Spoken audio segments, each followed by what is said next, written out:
ಮಾದರಿಯ ಒಂದು ಸಮಿತಿ ಬೇಕು ಅಂತ ಹೇಳ್ತಾ ಇದ್ದಾರೆ. ಅದ್ರ ಬಗ್ಗೆ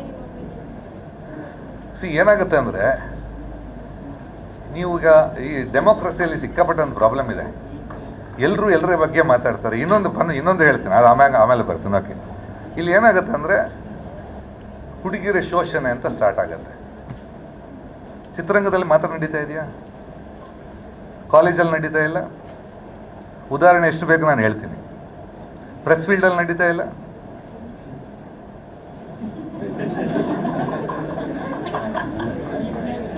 ಸೈಡಲ್ಲಿ ಕರ್ಕೊಂಡು ಅವರೇ ನನಗೆ ಹೇಳ್ತಾರೆ.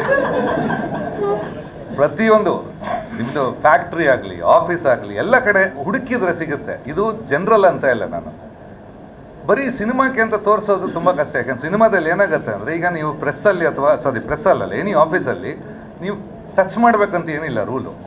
ಸಿನಿಮಾದಲ್ಲಿ ಹಂಗಲ್ಲ. ಆರ್ಟಿಸ್ಟ್ ಅಂದ ಕೂಡಲೇ they have to react, they have to. ಅದು ಏನು ಮಾಡೋಕ್ಕಾಗಲ್ಲ. ಆಮೇಲೆ ಇಷ್ಟು ವರ್ಷದಿಂದ ನಡೀತಾ ಬರ್ತಾ ಇದೆ.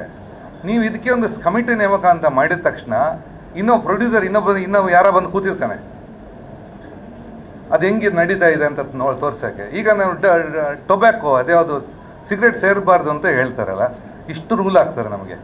ಅದು ಹಾಕಿದ್ರೆ ಈ ರೂಲ್ ಹಾಕಬೇಕು, ಸಿನಿಮಾ ಸೇದಂಗಿಲ್ಲ ಅಂತ. ಸಿನಿಮಾದಲ್ಲಿ ತೋರ್ಸೋದು ತಪ್ಪಾದ್ರೆ ಅದನ್ನ ಏನಕ್ಕೆ ಮಾರಾಟಕ್ಕೆ ಇಟ್ಟಿದ್ದು? ಬ್ಯಾನ್ ಮಾಡ್ಬೋದಲ್ಲ. ಅದು ಮಹಾನ್ ಅಪರಾಧ ಎಲ್ಲ ತೋರಿಸಿ ಬ್ಯಾನ್ ಮಾಡ್ಬೇಕು ಟೋಟಲ್ಲು. ಈ ಗೌರ್ಮೆಂಟ್ ಏನಾದ್ರೆ ಡಬಲ್ ಪಾಲಿಸಿ. ಈಗ ಇದಕ್ಕೆ ಯಾರೋ ಇನ್ನೊಬ್ರು ನೇಮಕ ಮಾಡಿರ್ತಾರೆ, ಯಾರೋ ಒಂದು ಹೆಂಗಸು ಬಂದಲ್ಲಿ ಕೂತಿರ್ತಾರೆ ಶೂಟಿಂಗ್ ಆಗುವಾಗ. ಇದಕ್ಕೆ ಯಾರು ದುಡ್ಡು ಕೊಡಬೇಕು? ಪುನಃ ಪ್ರೊಡ್ಯೂಸರ್, ನಿರ್ಮಾಪಕನೇ ದುಡ್ಡು ಕೊಡಬೇಕು. ಆಮೇಲೆ ಯಾವುದು ಆಗಲ್ಲ ಅನ್ನೋ ಗ್ಯಾರಂಟಿ ಯಾರು ಕೊಡ್ತಾರೆ? ಇದರಲ್ಲಿ ಕೆಲವರು ಜನ 3 ಬಿಟ್ಟವ್ರು ಕೆಲವರು ಇರ್ತಾರೆ. ಬ್ಲ್ಯಾಕ್ ಮೇಲ್ ಮಾಡಕ್ಕೆ ಶುರು ಮಾಡಿದ್ರೆ ಒಂದು ಕೇಸ್ ಆಗುತ್ತೆ ಅಂತ ಹೇಳಿದ್ರೆ, ಲಾ, ಪ್ರತಿಯೊಂದು ಲಾ ಅಲ್ಲಿ ಎಷ್ಟು ಲೂಪೋಲ್ಸ್ ಇಲ್ಲ. ಅಟ್ರಾಸಿಟಿ ಆಗಲಿ, ರೇಪ್ ಅಟೆಂಪ್ಟ್ ಅಂತ ಆಗಲಿ, ಪಾಸ್ಕೋ ಆಗಲಿ, ನಿಮ್ಮ ನಡೆಯೋದ್ರಲ್ಲಿ ಅಟ್ಲೀಸ್ಟ್ ಒಂದು 30% ಫಾಲ್ಸ್ ಕೇಸಸ್ ಇರುತ್ತೆ. ಈಗ ಮತ್ತೆ ಪಿಕ್ಚರ್ಗೆ ಮೊದಲೇ ಪ್ರಾಬ್ಲಮ್ ಇಲ್ಲ ಇದೆ ಸಿನಿಮಾಗಳು. ಈಗ ಮತ್ತೆ ಯಾರೋ ಇನ್ನೊಬ್ರು ಬಂದು ಕೂತಿರೋದು. ಆ್ಯನಿಮಲ್ ನಾವು ಯೂಸ್ ಮಾಡಂಗಿಲ್ಲ, ಪ್ರಾಣಿಗಳಿಗೆ ಯೂಸ್ ಮಾಡಂಗಿಲ್ಲ ಅದು. ಆಮೇಲೆ ಅಲ್ಲೂ ಕರಪ್ಷನ್ ಸ್ಟಾರ್ಟ್ ಆಗುತ್ತೆ. ನೀವು ಒಂದೊಂದು ಡಿಪಾರ್ಟ್ಮೆಂಟ್ ಒಂದೊಂದು ಇಟ್ಟರೆ ಕರಪ್ಷನ್ ಸ್ಟಾರ್ಟ್ ಆಗುತ್ತೆ. ಈಗ ಹೇಳಿದೆ, ನಾನು ಪರ್ಸನಲ್ ಆಗಿ ಹೇಳಿದೆ, ನಾನೊಂದು 2-3 ಪ್ರಾಬ್ಲಮ್ಸನ್ನು, ಸೀರಿಯಸ್ ಪ್ರಾಬ್ಲಮ್ ಸಾಲ್ವ್ ಮಾಡಿದ್ದೀನಿ. ಯಾರಾದ್ರೂ ಒಬ್ರು ಹೋಗಿ ಹೊರಗೆ ಹೇಳ್ತಾರೆ, ಓಕೆ ನನಗೆ ಹೆಲ್ಪ್ ಮಾಡಿದ್ದಾರೆ, ಸಾಲ್ವ್ ಮಾಡಿ. ಪ್ರಾಬ್ಲಮ್ ಅಂತ ಹೇಳ್ತಾರೆ, ಪ್ರೂವ್ ಮಾಡಬೇಕು ಯಾವತ್ತು. ಈಗ ಮೊನ್ನೆ ಯಾವುದೊಂದು ಕೇಸು, ಓಕೆ ಕೋರ್ಟಿಗೆ ಹೋದ್ರು, ಕೋರ್ಟಲ್ಲಿ ಏನಾಯಿತು? ಅದಕ್ಕೆ ಕೋರ್ಟ್ ಇದೆ, there is legal system, regular system ಇದೆ.